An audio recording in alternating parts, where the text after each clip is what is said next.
Hey there, what have you done by close of play? Sharon Horne-Ellstrom here, and our idiom today for Supersize Your Business is close of play. Close of play is an expression or an idiom that comes from the end of the day play in a couple of sports. Cricket originally, it came from the end of the day. Maybe the cricket match isn't 100% over. It's not to be confused with the same as the end of the game. It's just where you are at play at the end of the day.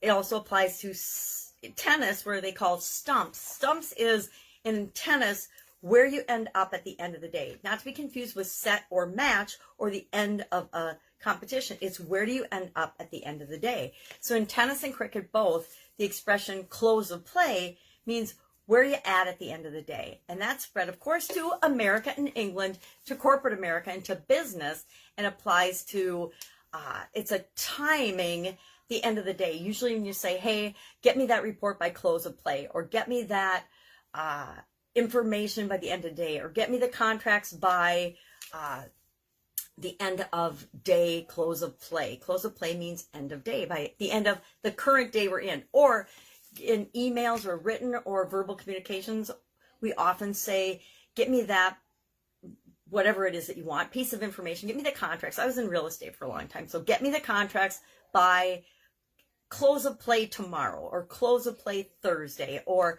close of play today. But if I say just by close of play, it infers end of the current day we're talking about, unless I specify another day. What are some other ways of saying close of play? Hey, get me the contract by a specific date, but instead of saying the specific day, you can say close of play, end of day. COB is close of business, meaning usually close of business the current day, as well as close of play. End of business, meaning end of business today. Business time might vary, but normal for your industry or your business. If your business closes at 5 o'clock, the end of the day close of play would be 5 o'clock today, unless you specify, hey, end of day close of play tomorrow. So it's just a shorthand way of communicating with people. It can be abbreviated COP, close of play, EOD, COB, EOB, EOP, end of play, all different ways of saying it, but they all mean the same thing. So what have you, with respect to business, it's a communication tool, but what have you accomplished, and what do you set for yourself as things that you want to accomplish every day by the end of the day? I used to, when I was in corporate America, had a rule for myself that I would not go home, I would not leave the office on Friday unless I had less than 10 emails in my inbox. 10 emails, 10 things to carry over to deal with, but everything else had to be dealt with. Now I got hundreds of emails a day, so that was no small feat. But during the week, I would plug away at them and chunk things down, handle them once, only touch them once, but there were always things that needed to be dealt with in a much bigger way. So instead of putting them in folders and forgetting about them, I'd leave them in my inbox, but I could not have more than 10 things that carried over the weekend. And usually I dealt with those things over the weekend. Shame on me, you know, bad mom, good employee, dealing with work at home, but I wouldn't leave the office until I had less than 10. Now, since my vision tanked, I think I have 40,000 emails in my inbox, and I do not check my email. If you want to get in touch with me, don't email me unless you call me or text me or message me directly ahead of time, letting me know that I should check my email. My kids are now fully trained, and the people that I deal with on a regular basis, that, you know, you're much better off finding other ways to contact me than my email, because it might sit in there for months unless you say, hey, I sent you this email 2 months ago, and then I have somebody go look for it for me. Otherwise, I don't get to it. So what habits, what things you do every day that help you to be more efficient, more effective, and to get the results that you want on a regular basis?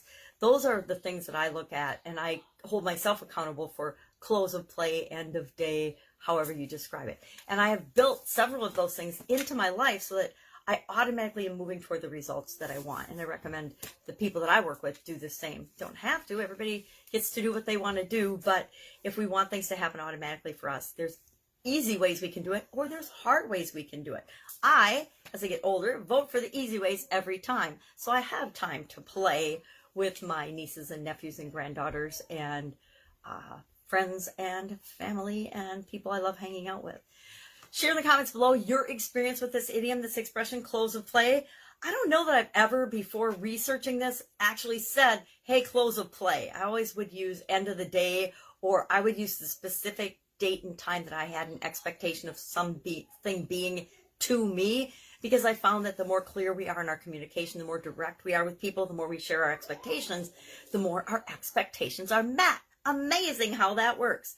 That's it. Go out and have an awesome day. I will be with you tomorrow with another interesting idiom. What does it mean? Where does it come from? And how might you use it in your business and your life right now? Take care.